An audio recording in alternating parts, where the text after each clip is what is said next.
কি করলি বলতো?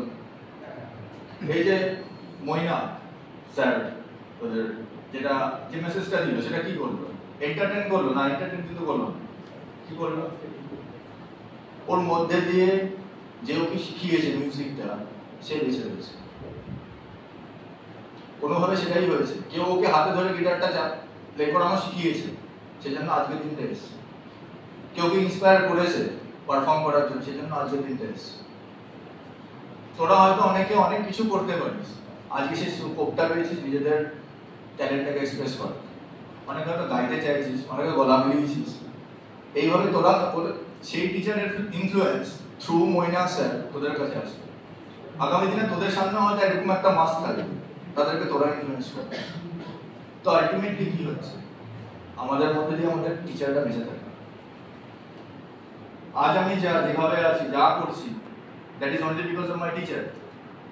আমার একটা কথা শুনতে শুনতে মনে হচ্ছিল যে কথাটা মানে গানের মধ্যে দিয়ে উঠে আসছে, যে চলো পরে টাইম মুভির গানটা কি করলে, বাড়িয়ে দাও তোমার হাত। বাড়িয়ে দাও তোমার হাত। আজ যে আমার হাত বাড়িয়ে ডেফিনেটলি আমাকে পথ দেখিয়েছে, আমি ইচ্ছা করলেও আমার মনে হচ্ছিল একটা টাইম এরকমও ছিল, আমরাও টিচার্স ডে সেলিব্রেট করতাম আমাদের সব থেকে পছন্দের টিচারের সাথে, গুটি আমরা কয়েকজন, কিন্তু হয়তো সেই স্কোপটা নেই আজ আমাদের, কারণ স্যার চলে গেছেন 2015। আমাদের late doctor Arunabha Sen, inorganic Vivekananda centenary college, যার জন্যই আজ এই জায়গায় দাঁড়িয়ে রয়েছি আমরা। কেননা আমি আমার কথা বলতে পারি যে যাকে দেখছিস, যেভাবে দেখছিস, যাকে দেখে যদি মনে হয় এতটুকু ইন্সপায়ার হওয়ার মতো, that entire thing is because of that very person. তো আমি আছি অ্যাকচুয়ালি, আমি আমার কাজ যতটা না করছি আমার মধ্যে দিয়ে হয়তো উনি আছেন। এইভাবে আবার আমার থ্রুতে তোরা, তোদের থ্রুতে তারপরের জেনারেশন অফ দ্য জেনারেশন, এইভাবেই টিচাররা কিন্তু থেকে যায় ভায়া দেয়ার স্টুডেন্টস। এটা হচ্ছে মেসেজ। আজকে যেটা হলো না সেটা কিন্তু এন্টারটেইনমেন্ট হলো না, এটা হচ্ছে মেসেজটা, আর কিছু না। আমার পুরোটা শুনতে শুনতে এটাই মনে হচ্ছে।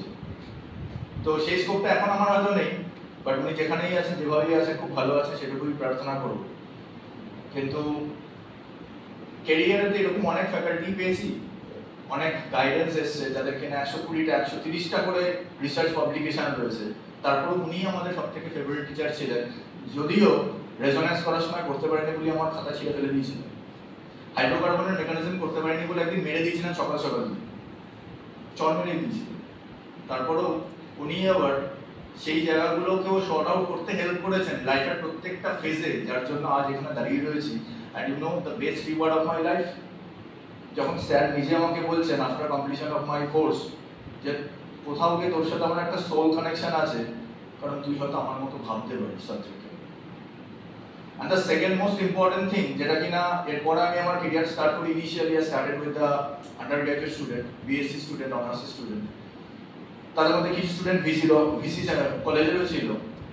তারা যখন একদিকে আমার কাছে ক্লাস করছে প্রাইভেটে, আবার কলেজে এসে স্যারের ক্লাস করছে, তখন কোনো একদিন গিয়ে স্যারকে বলেছে, স্যার আপনি একদম আমাদের স্যারের মতো পড়ান। সেই স্যারকে বলছে যার কাছ থেকে আমি শিখে বড় হয়েছি। সেই স্যার পরে আমাকে আবার ডেকে বলছে যে জানিস আজকে আমার লাইফের সাকসেস কোথায়? আমাকে একজন স্টুডেন্ট এসে বলছে, স্যার আমরা যার কাছে পড়ি সে আপনি তার মতো পড়ান। টিচারকে বলছে যে স্যার আপনি আপনার স্টুডেন্টের মতোই পড়ান। তো that is my biggest achievement in my life. তো এই হচ্ছে স্যার, টিচার। কোনো এখানে কমপ্লিকেশনের ব্যাপার নেই যে তুই আমার থেকে বড় হয়ে যাচ্ছিস, তোর একাডেমিক কোয়ালিফিকেশন আমার থেকে বেড়ে যাচ্ছে, তুই আমার থেকে ভালো পারছিস, তার মানে আমার মতো কমপ্লিকেশন তৈরি হচ্ছে। এটা তো একটা সেকশন অফ পারসন যারা কিনা এই মিসকনসেপশনটাকে স্প্রেড করে। টিচার মানে সেখানে কিন্তু খুশি হওয়ার জায়গা, যখন কিনা স্টুডেন্ট তাকে ছাড়িয়ে চলবে। আমরা এরকম টিচারই পেয়েছি, আমরা সেরকম টিচার হওয়ার চেষ্টা করি। কতটা পারি আমরা জানি না, চেষ্টা করি খানিকটা যদি হতে, কারণ আমরা তো সব দামি। That was the originality. আমাদের থ্রুতে তো সেটা পাস করছে, আমাদের থ্রুতে তোদের মধ্যে, তোদের থেকে তোদের নেক্সট জেনারেশন, আলটিমেটলি স্যাররা থেকে যায় এইভাবে। That what I think. আজকের পুরো ইভিনিংটার পর আমার এটাই শুধু মনে হলো যে সত্যি যারা যারা যেখান থেকে আমাদের যেটুকু শিখিয়েছেন সেটাই কিন্তু কন্টিনিউয়াস ফ্লো হয়ে যাচ্ছে, আর এভাবেই হতে থাকে জেনারেশন আফটার জেনারেশন আমরা লেগাসিটাকে ক্যারি করে নিয়ে আসি। That is the best thing, best part of the life of a teacher. তার লাইফ কখনো কিন্তু শেষ হয় না। ফিজিক্যালি হয়তো স্থূল শরীর একসময় ছেড়ে চলে যেতে হয়, কিন্তু সেও আমাদের সাথে থাকে, তার ভ্যালুস, তার এথিক্স, তার দেখানো পথগুলো আমাদের সাথে থাকে বলেই আমরা আবার কাউকে পথ দেখানোর সুযোগ পাই।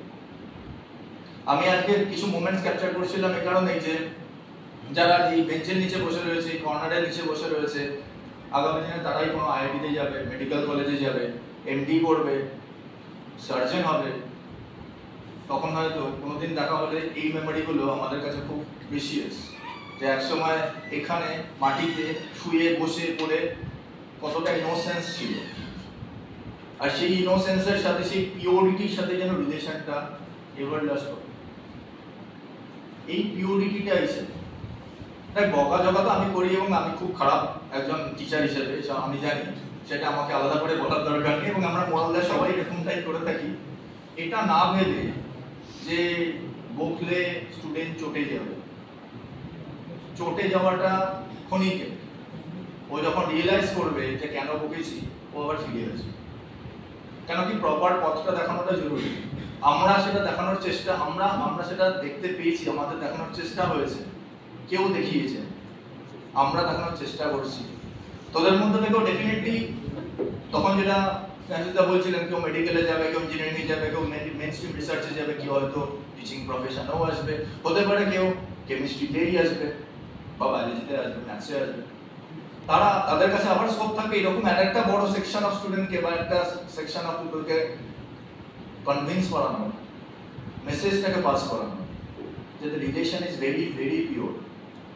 তোমার প্যারেন্টসের সাথে তোমাদের যে রিলেশন, আমাদের সবার প্যারেন্টসের সাথে আমাদের যে রিলেশন, তার থেকে পিওর রিলেশন কিছু যদি না হয়ে থাকে, তো this is not even more, not even less, equivalently pure relation between a teacher and student.